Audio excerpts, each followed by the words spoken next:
الله وبركاته. إن الحمد لله نحمده ونستعينه ونستغفره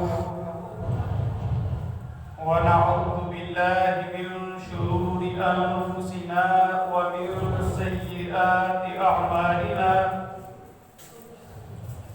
من يهده الله فلا مضل له ومن يضلله فلا هادي له. وأشهد أن لا إله إلا الله وحده لا شريك له. وأشهد أن محمدا عبده ورسوله. أما بعد، فإن خير الحديث كتاب الله، وخير الهدي هدي محمد صلى الله عليه وسلم، وشر الأمور محدثاتها، وكل محدثة بدعة، وكل بدعة ضلالة، وكل ضلالة في النار. قال الله تبارك وتعالى في كلامه المجيد: يا أيها الذين آمنوا اتقوا الله حق تقاته ولا تموتن إلا وأنتم مسلمون. يا أيها الناس اتقوا ربكم الذي خلقكم من نفس واحدة وخلق منها زوجها وبث منهما رجالا كثيرا ونساء. واتقوا الله الذي تساءلون به والأرحام إن الله كان عليكم رقيبا. يا أيها الذين آمنوا اتقوا الله وقولوا قولا سديدا يصلح لكم أعمالكم ويغفر لكم ذنوبكم، ومن يطع الله ورسوله فقد فاز فوزا عظيما.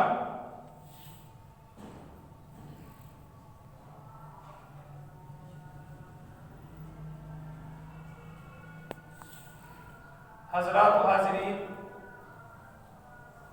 اللہ رب العالمین کا بے حد لا تعداد انگیز شکر گزار ہیں کہ جس نے ہم کو انسان بنایا ہے. اللہ تبارک و تعالیٰ کی مخلوقات بہت زیادہ ہیں، مگر مالک کا انعام ہمارے اوپر یہ ہے کہ اس نے ہم کو انسان بنایا ہے. اور خالق کائنات نے قرآن مجید کے اندر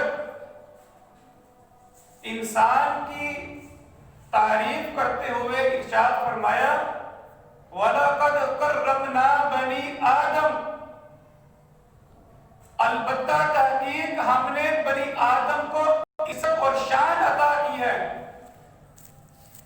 ہم نے بنی آدم کو فضیلت، مقام، مرتبہ، شان اور منزلت سے نوازا ہے. اس بات کا اعلان ہمیں پیدا کرنے والے خالق اللہ رب العالمین نے قرآن مجید میں کیا. عزیز بھائیوں، اس عزت اور اس مقام کی، اس شان کی وجہ کیا ہے؟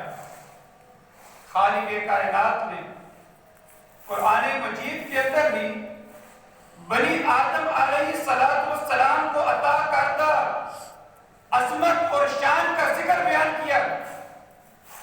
محدثین، مفسرین، ائمہ دین اور مجتہدین نے قرآن و حدیث سے اس شان اور منزلت کے جو نکات بیان کیے ہیں ان میں سے چند ایک آپ کے سامنے گوش گزار کرنا چاہتا ہوں، تاکہ وہ خوبیاں ہم اپنے اندر داخل کر کے ہم اپنے دل کے اندر وہ خوبیوں کو سمو کر جس شان اور منزلت کا ذکر اللہ نے بیان کیا ہے ہم اس کے صحیح معنوں میں حقدار بن جائیں. سب سے پہلی وجہ اللہ تبارک و تعالی نے بنی آدم علیہ السلام کو جو شان بخشی ہے اس کی پہلی وجہ یہ ہے علم.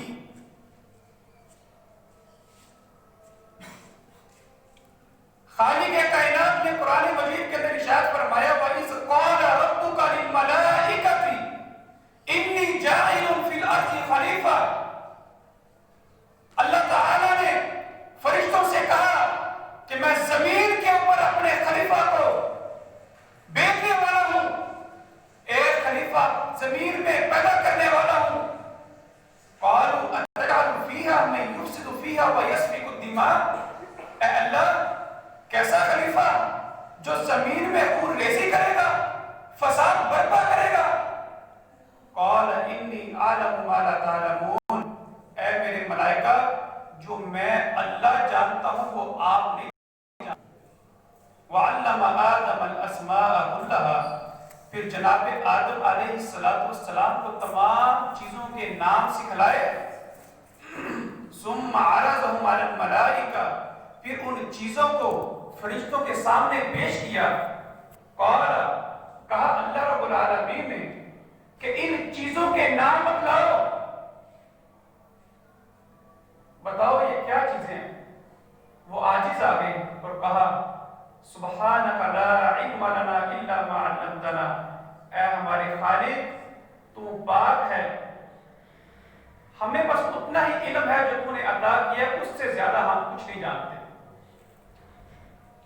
تو اللہ تبارک و تعالیٰ نے قرآن مجید کے اس مقام پر اس چیز کو واضح کیا کہ فرشتوں کے اوپر بھی اگر کسی کو برتری ملی ہے تو انسان کو ملی ہے، اور اس کی وجہ کیا ہے؟ علم. یعنی وہ علم جو فرشتوں کو بھی عطا نہیں کیا گیا وہ خالق کائنات انسان کو عطا کر رہا. آج ہم دیکھتے ہیں کہ دنیا بڑی ایڈوانس ہو گئی ہے. آج ہم دیکھتے ہیں کہ ہمارے پاس ٹرانسپورٹ کے بڑے زبردست قسم کے ذرائع موجود ہیں. ہیلی کاپٹر ہم دیکھتے ہیں اور دیگر اس طرح کی چیزیں.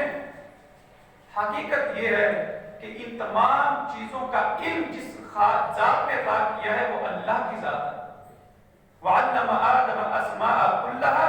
ہم نے جناب آدم علیہ السلام کو تمام چیزوں کے نام سکھلا دیے. آدم اور آدم علیہ السلام کی اولاد کو جو بھی آج معلوم ہے وہ خالق کائنات کی عطا کرتا ہے. تو پہلی چیز تقریر کی وجہ جو اللہ نے قرآن میں بیان کی وہ علم ہے. اور عزیز بھائیوں ذرا آپ کی توجہ طلب ہے مجھے، صرف یہ چیز سمجھیں کہ علم ہے کیا. علم کے اندر سب سے پہلی چیز جو آتی ہے وہ ہے انسان کا خود کو پہچاننا. میں کون ہوں، میں کہاں سے آیا، کس مقصد کے لیے آیا ہوں یا بیٹا کیا ہوں. یہ سب سے پہلی چیز ہے علم کی کہ انسان اپنے آپ کو پہچانے. انسان تحقیق کا آغاز خود سے کرے میں کون ہوں. اس کے بعد دوسری چیز من عرف نفسہ فقد عرف ربہ. جس آدمی نے اپنے آپ کو پہچان لیا اس نے اپنے رب کو پہچان لیا. علم کے دوسری چیز جو ہے علم کے اندر وہ یہ ہے اپنے خالق اپنے پیدا کرنے والے کو پہچاننا.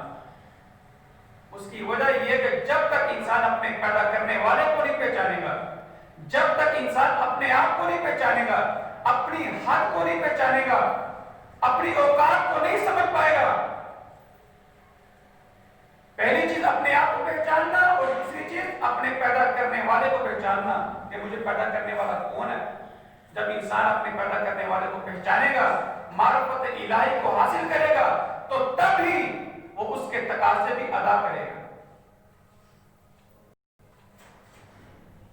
ویسے ہی نہیں اللہ تبارک و تعالیٰ نے قرآن مجید کے ارشاد فرمایا وَمَا قَدَرُ اللَّهَ حَقَّ قَدْرِهِ. لوگوں نے اللہ کی قدر ویسے نہیں کی جس طرح کرنے کا حق تھا.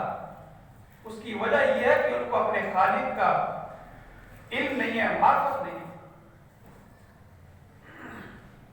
تیسری چیز جو علم کے اندر آتی ہے وہ ہے العلم والعمل.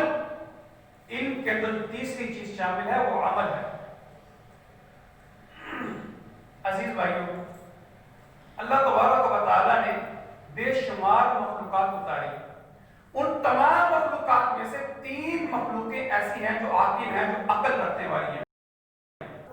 وہ جو مخلوقیں عقل رکھنے والی ہیں ان میں سے سب سے پہلی مخلوق ہے، دوسری مخلوق فرشتے ہیں، اور تیسری مخلوق جنوں کے بارے میں، فرشتوں کے بارے میں خالق کائنات نے ان کے عمل کے بارے میں قرآن مجید میں ارشاد فرمایا لا یعصون اللہ ما امرهم. فرشتے وہ ہیں جو اللہ کی نافرمانی نہیں کرتے. لا یعصون اللہ ما امرهم، اللہ کے حکم کی خلاف ورزی نہیں کرتے. وَيَفْعَلُونَ مَا يُؤْمَرُونَ، بس وہی کرتے ہیں جو وہ حکم دیے جاتے ہیں. یہ تو ہو گیا فرشتوں کا معاملہ. جنوں کا معاملہ کیا ہے؟ جن کا ابلیس بھی ایک جن تھا. اللہ تبارک و تعالیٰ نے اس کا ذکر قرآن مجید میں ارشاد فرمایا کہ وَقُلْنَا لِلْمَلَائِكَةِ اسْجُدُوا لِآدَمَ فَسَجَدُوا إِلَّا إِبْلِيسَ. ہم نے فرشتوں سے کہا کہ جناب آدم علیہ السلام کو سجدہ کرو، ان کے آگے جھک جاؤ، فضیلت بخشی، مقام بخشا. سب نے سجدہ کیا الا ابلیس، سوائے ابلیس کے. نہ صرف نافرمانی کی، ابا انکار کیا، واستکبر اور تکبر کیا. اور آگے اس سے بھی آگے اس نے کام کیا. وہ کام کیا تھا؟ کہا انا خیر منہ، میں جن ہوں، میں انسان سے بہتر ہوں. انا خیر منہ، میں اس سے بہتر ہوں. خلقتہ من نار، میں آگ سے پیدا کیا گیا ہوں. وخلقتہ من طین، اور آدم سے مٹی سے پیدا کیا گیا. آگ اوپر کو جاتی ہے، مٹی نیچے کو آتی ہے، تو کیسے ہو سکتا ہے کہ میں آگ سے پیدا کیا گیا، جو اوپر کو جاتا ہے وہ نچلے والے کو سجدہ کرے گا؟ آپ اگر تھوڑا سا اندازہ لگائیں، تھوڑی سی توجہ درکار ہے مجھے آپ کی. اگر آپ ذرا تھوڑا سا غور کریں تو سب سے پہلے ابلیس تھا جس نے اپنی عقل کی بدولت رب کا انکار کیا تھا. جس نے اپنی عقل کو رب کی بات کے آگے پیش کیا تھا، سب سے پہلا کون تھا؟ ابلیس تھا. آج بھی بہت سے لوگ عقل کے نام پہ، لاجک کے نام پہ اللہ کا انکار کرنے کے لیے میدان میں آتے ہیں.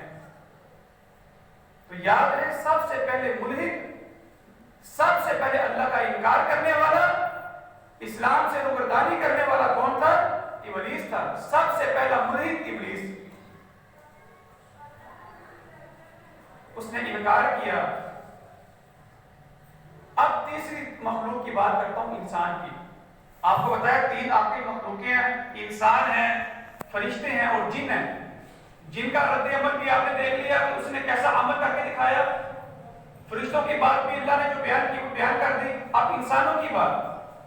خالق کائنات نے قرآن مجید کے اندر ذکر فرمایا کہ جب اماں حوا علیہ السلام کو شیطان نے گمراہ کیا، فَأَزَلَّهُمَ الشَّيْطَانُ عَنْهَا فَأَخْرَجَهُمَا مِمَّا كَانَا فِيهِ. شیطان نے اماں حوا کو بھی بہکایا اور حضرت آدم علیہ السلام کو بھی، لیکن سب سے پہلے اس نے جس پر وار کیا وہ اماں حوا تھی. قسمیں اٹھا کر ان کو یقین دلانے کی کوشش کی کہ تم اس پھل کو کھا لو، بہت فائدہ ملے گا، ہمیشہ ہمیشہ کے لیے جنت میں رہو گے. جو ہی وہ اس کے جال میں آ گئی، بہکاوے میں آ گئی، اللہ کا جو وعدہ تھا وہ بھول گئی، نافرمانی ہو گئی. اللہ تبارک و تعالیٰ نے سب سے پہلے کیا کیا؟ ان سے اپنی نعمت کو چھین لیا. اور یاد رکھیے گا یہاں پر ایک نقطہ کہ انسان سے جب کوئی نعمت چھین جائے تو اس کی واحد وجہ کیا ہوتی ہے؟ انسان کا اپنا گناہ ہوتا ہے، انسان کی نافرمانی ہوتی ہے، جس کی وجہ سے اللہ تبارک و تعالیٰ انسان سے اپنی نعمت کو چھین لیتا ہے. خالق کائنات نے اپنی نعمت کو چھین لیا، لباس کو چھین لیا. اور اچھا آپ دیکھیں اللہ تبارک و تعالیٰ نافرمانی کی وجہ سے سب سے پہلا جو عذاب نازل کیا تھا، جو سزا تھی، وہ کیا تھی؟ لباس کو چھینا تھا. لباس اللہ تبارک و تعالیٰ کی بہت بڑی نعمت ہے. آج اگر کوئی لباس اتار کے ماڈرنزم، خوبصورتی یا فیشن سمجھتا ہے تو یہ اس کی خام خیالی ہے. یہ اللہ تبارک و تعالیٰ کی سزا میں سے سب سے پہلی سزا کہ انسان کا لباس چھین لینا. لباس چھینا. حضرت آدم اور اماں حوا علیہ السلام کیا کر رہے ہیں؟ بھاگتے ہیں، اپنے آپ کو چھپا رہے ہیں اور اللہ تبارک و تعالیٰ کے آگے سر پر سجود ہوئے، معافی طلب کی، روئے. اب یہ عمل ہے انسان کا جس کی وجہ سے اللہ تبارک و تعالیٰ نے انسان کو عزت اور شان عطا کی. پہلا علم اور دوسرا عمل. حضرت آدم علیہ السلام جھک گئے، اماں حوا بھی جھک گئی، اللہ تبارک و تعالیٰ سے معافی طلب کرنے لگے. یہ نہیں کہا اے اللہ ہم سے پہلی بار غلطی ہوئی، ہمیں پتہ نہیں چلا، شیطان نے جھوٹ بولا. کوئی تکرار نہیں کیا، اپنی غلطی سمجھی، فوراً سر پر سجود ہوئے اور کہا ربنا ظلمنا انفسنا وان لم تغفر لنا وترحمنا لنكونن من الخاسرین. اے خالق کائنات، ہم نے اپنی جانوں پر ظلم کیا ہے، ہم سے غلطی ہوئی ہے. ربنا ظلمنا انفسنا، اے اللہ ہم اپنی جانوں پر ظلم کر، وان لم تغفر لنا، اگر تو نے ہمیں نہ بخشا، وترحمنا، اور ہم پر رحم نہ کیا، لنکونن من الخاسرین، تو ہم خسارہ اٹھانے والوں میں سے ہو جائیں گے. تو خالق کائنات سے اپنے ظلم کی تلافی کے لیے معافی مانگتے ہوئے کیا کہا؟ ایک تو بخشی طلب کی اور دوسری رحمت کی اپیل کی. ہو سکتا ہے کہ اللہ تبارک تعالیٰ معاف تو کر دے مگر وہ رحمت دوبارہ نازل نہ ہو. اس لیے ساتھ یہ سبق بھی دیا کہ جب اللہ سے اپنے گناہوں کی معافی طلب کرو، بخشش بھی مانگو اور رحم کی اپیل بھی کرو تاکہ جو نعمتیں چھین لی گئی ہیں وہ دوبارہ بحال ہو جائے. یہ ایک انسان کا رویہ ہے جس کی بدولت خالق کائنات نے انسان کو یہ فضیلت بخشی اور فرمایا وَلَقَدْ كَرَّمْنَا بَنِي آدم، ہم نے جناب آدم علیہ السلام کی اولاد پر کرم کیا، ان کو عزت اور شان سے نوازا. عزیز بھائیو، توبہ کے حوالے سے آپ نے دیکھا کہ جب انسان کوئی گناہ کرتا ہے تو خالق کائنات اس سے ناراض ہوتے ہیں، اپنی نعمت کو چھین لیتے ہیں. اس نعمت کو واپس حاصل کرنے کے لیے کیا ضروری ہے کہ انسان توبہ اور استغفار کرے، نہ کہ اترا جائے، تکبر کرے اور غفلت کا شکار ہو جائے. قرآن مجید میں اللہ تعالیٰ ارشاد فرماتے ہیں وَقُلْ تُسْتَغْفِرُوا رَبَّكُمْ إِنَّهُ كَانَ غَفَّارًا. اے اللہ کے نبی اعلان کر دیجئے کہ جتنی جلدی ہو سکے اپنے رب سے توبہ کرو. وَقُلْ تُسْتَغْفِرُوا، یہاں پر جو صیغہ استعمال ہوا ہے استغفروا، جلدی سے جلدی توبہ کرو، جلدی سے جلدی معافی طلب کرو. وَقُلْ تُسْتَغْفِرُوا رَبَّكُمْ، اپنے رب سے توبہ طلب کرو. إِنَّهُ كَانَ غَفَّارًا، یقیناً وہ بہت ہی بخشنے والا ہے. يُرْسِلِ السَّمَاءَ عَلَيْكُمْ مِدْرَارًا، وہ تمہاری توبہ کی بدولت آسمان سے بارشیں نازل کرے گا.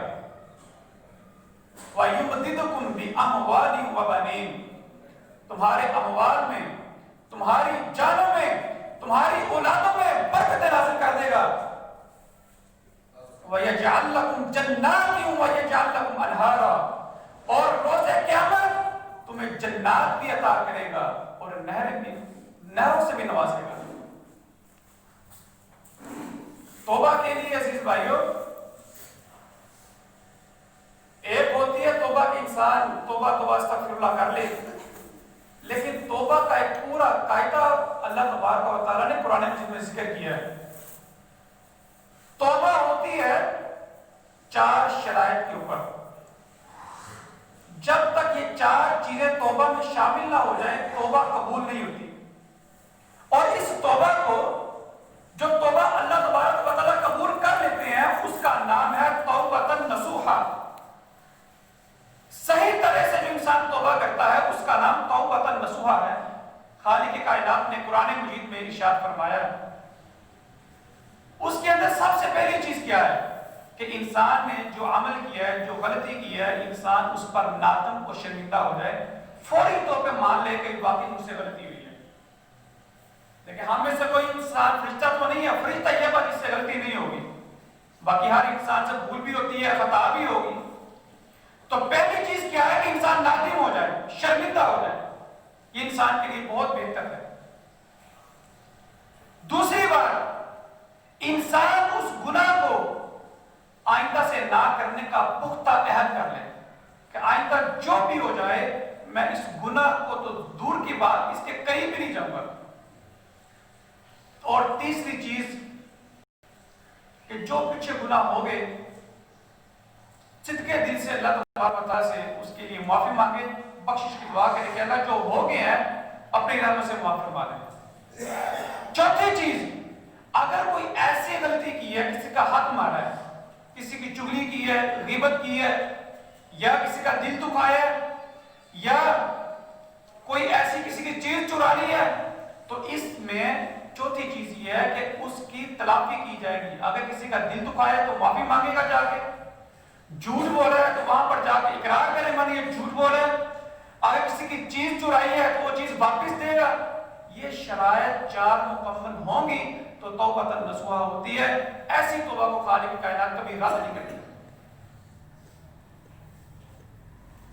یہ انسان کی عزت اور تقریب کے لیے خالق کائنات نے چیزیں بیان کی ہیں. ان میں سے چند چیزیں میں نے آپ کے سامنے رکھی ہیں.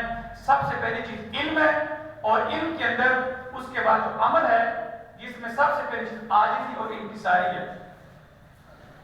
عزیز بھائیو، اللہ کے نبی صلی اللہ علیہ وآلہ وسلم آقا علیہ السلام کی سیرت کو دیکھیں کہ آپ نے اپنی زندگی کو ان چیزوں کی روح سے کس طریقے سے گزارا. اللہ کے نبی صلی اللہ علیہ وآلہ وسلم آپ کے اوپر سب سے پہلی جو وحی نازل ہوئی وہ تھا اقرا. اللہ کے نبی پڑھیے. آپ صحیح البخاری کو اٹھا کے دیکھیں، آقا علیہ السلام کو جب جبریل علیہ السلام آئے اور کہا اقرا، تو آپ نے کیا جواب دیا؟ ما انا بقارئ. اب یہاں پر ما انا بقارئ کے دو ترجمے کیے جاتے ہیں، دونوں آپ کے سامنے پیش کروں گا. پہلا ترجمہ جو عام کیا جاتا ہے، جو اکثر مفسرین کرتے ہیں، وہ یہ ہے کہ میں پڑھا ہوا نہیں، میں کہیں نہیں پڑھا ہوا، میں کیا پڑھوں گا؟ ما انا بقارئ، میں پڑھا ہوا نہیں. ہمارے استاد محترم الشیخ حماد اللخمی حفظہ اللہ تعالی، انہوں نے ہم کو یہ بات اس انداز سے سمجھائی کہ یہ جو ما انا بقارئ کا لفظ ہے، اس کا مطلب یہ نہیں ہے کہ میں پڑھا ہوا نہیں. وہ اس کا مطلب یہ کرتے تھے کہ میں نہیں پڑھوں گا. ما انا بقارئ، میں نہیں پڑھوں گا. آپ دیکھیں قرآن مجید کے اندر اللہ تبارک و تعالیٰ نے حابیل اور قابیل کا ذکر کیا کہ جب قابیل حابیل کو قتل کرنے لگا تو حابیل نے کہا ما انا بباسط، تو مجھے قتل کرنا چاہتا ہے تو کر دے. ما انا بباسط، میں اپنا ہاتھ تیرے خلاف نہیں اٹھاؤں گا. تو وہاں پر لفظ تھا ما انا بباسط، یہاں پر لفظ ہے ما انا بقارئ. دونوں کا وزن ایک ہے. عربی گرامر کی روح سے انہوں نے اس کا وزن ایک ساتھ کرتے ہوئے ترجمہ یہ کیا کہ جس طرح وہاں پر آیا ہے کہ میں اپنا ہاتھ تمہارے خلاف نہیں اٹھاؤں گا، تو یہاں پر ترجمہ آئے گا کہ میں نہیں پڑھوں گا. چونکہ اس کا وزن ایک ہے، اس روح سے انہوں نے اس کا ترجمہ یہ کیا کہ میں نہیں پڑھوں گا. اور انہوں نے اس کی توجیہ یہ بیان کی کہ جبریل جب آپ کو کہہ رہے تھے کہ اقرا پڑھیے، تو اللہ کے نبی صلی اللہ علیہ وآلہ وسلم سمجھ نہیں پا رہے تھے کہ کون آیا پڑھانے کے لیے اور کیا پڑھانا چاہ رہا ہے. جبریل آئے، اللہ کے نبی کو تو نہیں پتا تھا یہ جبریل ہے. جب انہوں نے کہا اقرا، تو اللہ کے نبی تو نہیں جانتے تھے کیا پڑھانا چاہ رہا ہے مجھے. تو کہا ما انا بقاری، پڑھانے والے میں تو نہیں پڑھوں گا ویسے. مطلب یہ تھا کہ چاہتا کیا ہے، کیا پڑھانا چاہ رہا ہے، پہلے بتا تو صحیح. دوبارہ پھر جبریل نے کہا اقرا، اللہ کے نبی پڑھیے. آپ نے فرمایا ما انا بقاری، میں تو نہیں پڑھوں گا. تیسری بار اس نے پھر کہا، اللہ کے نبی نے وہی جواب دیا. حضرت جبرائیل علیہ السلام نے آقا علیہ السلام کو سینے سے لگایا اور دبایا. اب اللہ کے نبی صلی اللہ علیہ وسلم کا دل خالق کے کائنات نے روشن کر دیا، کھول دیا. اور جبریل کہنے لگے اقرا بسم ربک الذی خلق، اپنے پیدا کرنے والے کے نام سے پڑھیے. جب پیدا کرنے والے کا نام لیا گیا، خالق کا نام لیا گیا، تو اللہ کے نبی صلی اللہ علیہ وسلم نے پڑھنا شروع کر دیا. یہاں پر انہوں نے ایک نقطہ بیان یہ کیا تھا کہ اگر ہم کوئی بھی کام کر رہے ہیں تو کم از کم یہ سوچ لیں کہ ہم کام کر کیا رہے ہیں. یہ اللہ کے نبی صلی اللہ علیہ وسلم کی سیرت سے جو ہمیں نقطہ ملتا ہے وہ یہ ہے کہ اگر ہم کوئی بھی کام کرنا چاہ رہے ہیں، کام کرنے سے پہلے ہم غور کر لیں کہ ہم جو کام کر رہے ہیں وہ کام اصل میں ہے کیا. ہمیں پتہ نہیں ہوتا. اب اصل میں آپ دیکھیں، ہم سکول پڑھنے والے، کالج پڑھنے والوں کا بھی حال کچھ اس طرح ہے. ہم سکول پڑھ رہے ہوتے ہیں، نہیں پتا ہوتا کہ ہم کس مقصد کے لیے سکول پڑھ رہے ہیں. کالج جا رہے ہیں، نہیں پتا کہ ہمارا اگلا فیوچر کیا ہے، ہم نے کس لائن میں جانا ہے، بس پڑھتے جا رہے ہیں. تو سب سے پہلی جو چیز لازم ہے وہ یہ ہے کہ ہم دیکھیں کہ آیا جو چیز ہم کو پڑھنے کے لیے کہی جا رہی ہے، جو کام ہم کرنے جا رہے ہیں، وہ کہیں بے مقصد تو نہیں ہے. اللہ کے نبی صلی اللہ علیہ وسلم نے اللہ کے نام سے اس کو پڑھنا شروع کیا، وحی کا نزول شروع ہو گیا. یہاں پر ایک چیز جو آپ کو میں سمجھانا چاہ رہا ہوں وہ یہ ہے کہ علم کے اندر ایک چیز آتی ہے ایمان. علم اور ایمان کا بڑا گہرا تعلق ہے. علم کے اندر میں نے آپ کو ایک چیز بتائی تھی کہ ایک چیز یہ ہے کہ انسان اپنے آپ کو پہچان لے، اپنے نفس کو پہچاننا کہ میں کون ہوں، کہاں سے آیا ہوں، کس مقصد کے لیے آیا ہوں. دوسری چیز جو علم کے اندر آتی ہے، من عرف نفسہ فقد عرف ربہ. آدمی نے اپنے آپ کو پہچان لیا، اس نے اپنے رب کو پہچان لیا. رب کی شناخت معرفت الہی دوسرے نمبر پر لازم اور ملزوم ہے. اس کی وجہ یہ ہے خالق تک پہنچنے کا آسان راستہ یہ ہے کہ انسان اس کو پہچان لے. اب خالق کو پہچاننا در حقیقت یہی ایمان ہے. علم اور ایمان کا بڑا گہرا تعلق ہے. جو انسان علم حاصل کرتا ہے وہ در حقیقت ایمان کے اندر پختہ ہوتا ہے. اللہ کے نبی صلی اللہ علیہ وسلم نے سب سے پہلے ایمان کو ترجیح دی. جب اس نے کہا کہ بسم ربک الذی خلق، اپنے رب کے نام پر پڑھیے. اب اللہ کے نبی کو معلوم ہوا کہ جو مجھے پڑھانا چاہ رہا ہے، چونکہ وہ رب کے نام پہ ہے، وہ بے مقصد نہیں ہو سکتا. اس لیے کوئی بھی کام تو ضرور ملحوظ خاطر رکھیں کہ آپ کوئی بھی کام کر رہے ہیں وہ اس مقصد کے لیے. دوسری چیز، اللہ کے نبی صلی اللہ علیہ وسلم کے اوپر وحی نازل ہوئی. تعالیٰ کی پہلی 5 آیات نازل ہوئی. علیہ السلام گھر تشریف لے گئے. نہیں معلوم کہ بتانے والا کون تھا، کون پڑھانے کے لیے آیا. آقا علیہ السلام کے حضرت خدیجہ رضی اللہ تعالی عنہا نے آپ کی دیکھ بھال کی. تو آقا علیہ السلام ہے کہ آپ ڈرے ہوئے ہیں، خوف زدہ ہیں کہ میرے ساتھ کیا معاملہ ہوگا. بخار تاری ہے اللہ کے نبی کے اوپر. حضرت خدیجہ رضی اللہ تعالی عنہا کلا واللہ، ہرگز نہیں، اللہ کی قسم، ابشر، ہو جانا چاہیے کہ اللہ تبارک و تعالی آپ کو کبھی بھی ضائع نہیں کرے گا. یہ سیکوینس یاد رکھے جائیے گا. کلا واللہ ابشر، ہرگز نہیں، اللہ کی قسم. آپ کو تو خوش ہو جانا چاہیے کہ اللہ آپ کو وجہ کیا ہے؟ کہ اللہ کے نبی صلی اللہ علیہ وسلم کے عمل کا ذکر کیا. پہلے علم جس کے اندر ایمان شامل ہے اور اس کے بعد عمل یعنی اخلاق. آقا علیہ السلام کے اخلاق کا ذکر کیا کہ آپ تو وہ ہیں جو غریبوں کا سہارا کرنے والے ہیں, تو وہ ہیں جو بھوکوں کو کھانا کھلانے والے ہیں, آپ تو وہ ہیں جو نادانوں کے کام آنے والے ہیں. اللہ کے نبی اللہ ہرگز بھی ایسے آدمی, یاد رکھیے گا کامیاب زندگی کے یہ 3 اہم چیزیں ہیں, ایمان, علم, عمل جسے اخلاق بھی کہا جاتا ہے. انسان کے پاس یہ 3 چیزیں, انسان کبھی بھی اللہ کے توفیق سے گمراہ نہیں ہو سکتا. عزیز بھائیوں,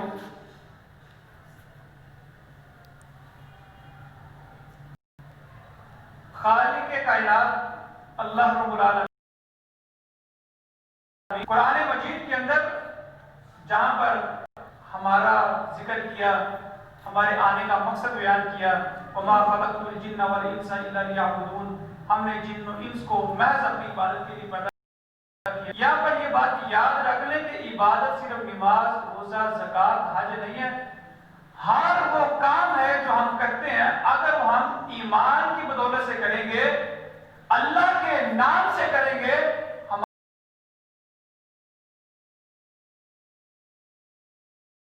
ہمارا گرنا, کھانا, اسی طریقے سے سونا عبادت. آپ شریعت کے اصولوں کو مد نظر رکھ کے کر رہے ہیں تو عبادت. اپنے دوستوں کے پاس جا رہے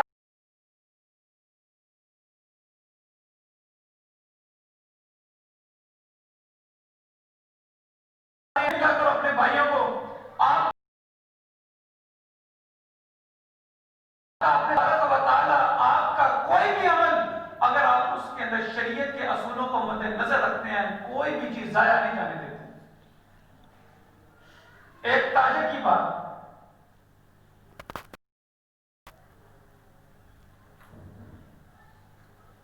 ایک تاجر نے اکنامکس کی تاجر بننے جا رہا تھا.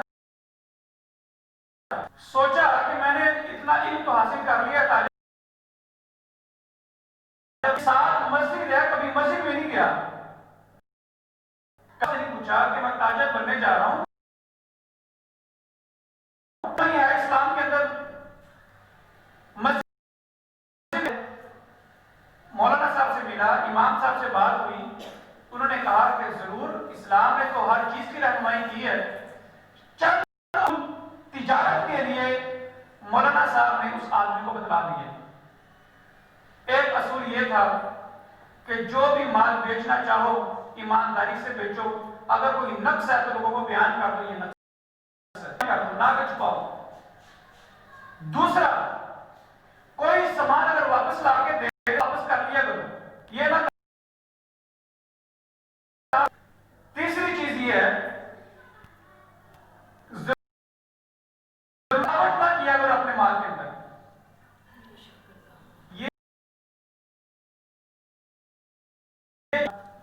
سب سے پہلا آرڈر سے آرڈر آیا, مال پیک کرتا ہے. اس آدمی نے کیا کیا, اللہ کے نام سے اس کا کام تیار کیے, ایمانداری کے ساتھ کام کیا, سارا کچھ یس مس کیا, جس طرح وہ چاہتے تھے ویسے کیا. جو نقص نقائص جو بھی چیز تھی سارے سامنے رکھ دی. جب اس نے اوپر چٹھی لکھ کے دی کہ آپ نے 19 پیک مانگے تھے, 3 زائد دیے ہیں. اس کی وجہ یہ ہے کہ اگر نہ چاہتے ہوئے بھی میرے مال میں قیمت, تو وہ جو باقی 3 پیک ہے اس میں سے آپ میرا مال حاصل کر کچھ بچ جائے تو میری طرف سے تحفہ ہے آپ کے لیے. دیتا ہے تجارت کے لیے. حیران ہوتا ہے کہ یہ کیسا تاجر ہے, زندگی میں پہلی بار ایسا ہوا ہے کہ پاکستان سے میں نے تجارت کی ہے ایک آدمی سے, اس نے ایسا معاملہ میرے ساتھ کیا. اس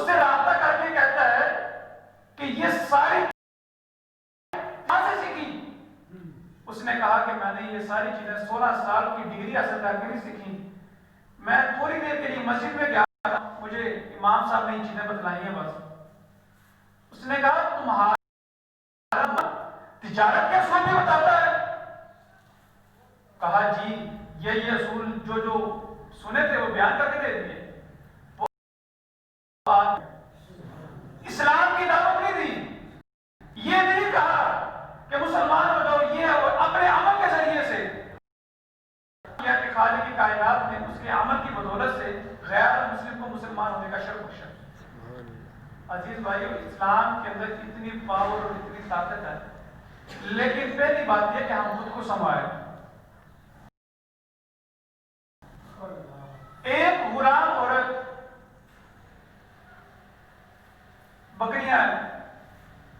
بکریوں کا ریور لے کے اپنے غلاموں کا وہ گھاس پر چلنے کے لیے، تو مالک نے کیا دیکھا کہ اس غلام لڑکی سے غفلت ہوئی کہ ایک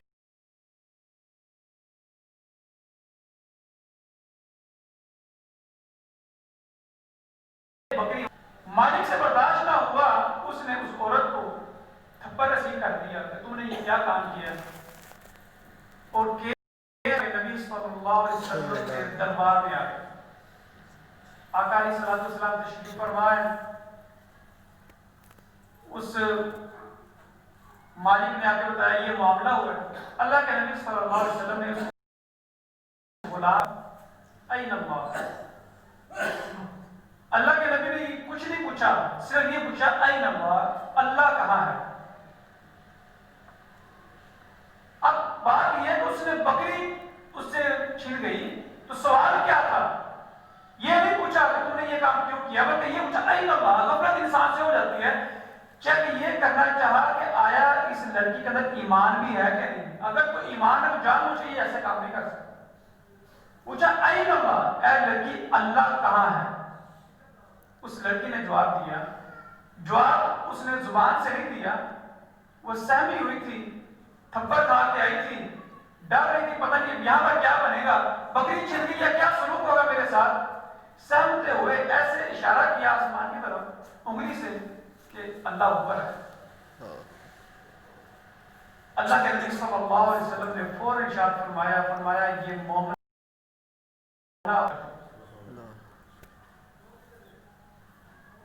ایک غلام لڑکا،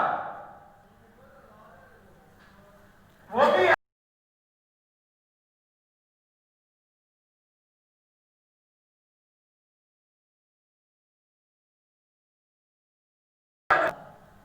سوچا اس کا امتحان تو ہوا ہے.